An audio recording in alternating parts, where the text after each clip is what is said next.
Untuk membuat video seperti ini, yuk ikuti tutorialnya. Buka aplikasi InShoot, klik video, klik proyek baru. Di sini aku sudah menyiapkan foto dengan cangkir seperti ini. Sekarang kita tinggal klik aja fotonya, klik centang. Selanjutnya, atur durasi video dengan cara menariknya seperti ini. Atau bisa juga klik durasi, atur durasi video, klik centang. Selanjutnya, atur ukuran kanvas. Klik kanvas, kemudian pilih yang 16:9. Untuk skala di atasnya ini juga kita fullkan sampai ujung, kemudian klik centang. Langkah selanjutnya, masukkan videonya. Klik PIP, klik video. Pilih video yang ingin dimasukkan. Selanjutnya, perbesar video dengan cara menariknya seperti ini. Sesuaikan dengan ukuran cup atau cangkirnya. Buang bagian video yang tidak digunakan. Sesuaikan durasi video dengan durasi fotonya. Tempatkan garis di ujung foto atau bagian yang ingin dibuang. Klik split, kemudian klik hapus. Langkah selanjutnya, klik emas, kemudian pilih yang bulat ini.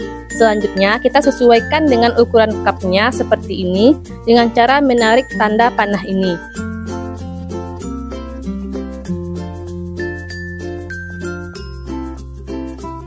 Nah, jika sudah sesuai, selanjutnya kita tarik sedikit tanda ini.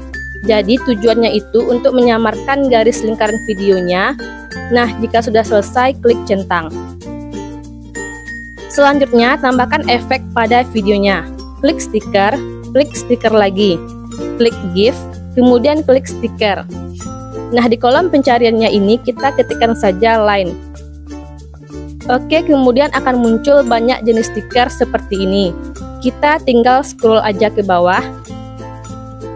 Nah, di sini aku bakal pilih yang ini, jadi kayak efek panas gitu. Nah, jadi tinggal diklik aja. Kemudian samakan durasi stiker dengan video, dengan cara menariknya sampai ujung seperti ini. Kemudian atur untuk posisi stikernya. Nah, jadi untuk hasilnya itu akan seperti ini. Kemudian klik centang. Nah, jika dirasa sudah cukup, klik simpan. Sekian tutorialnya, semoga video ini bermanfaat. Jangan lupa dukung perkembangan channel ini dengan cara like, komen, dan juga subscribe, serta nyalakan tombol notifikasinya agar kalian tidak ketinggalan updatean terbaru dari channel ini. Dan sampai jumpa di video selanjutnya.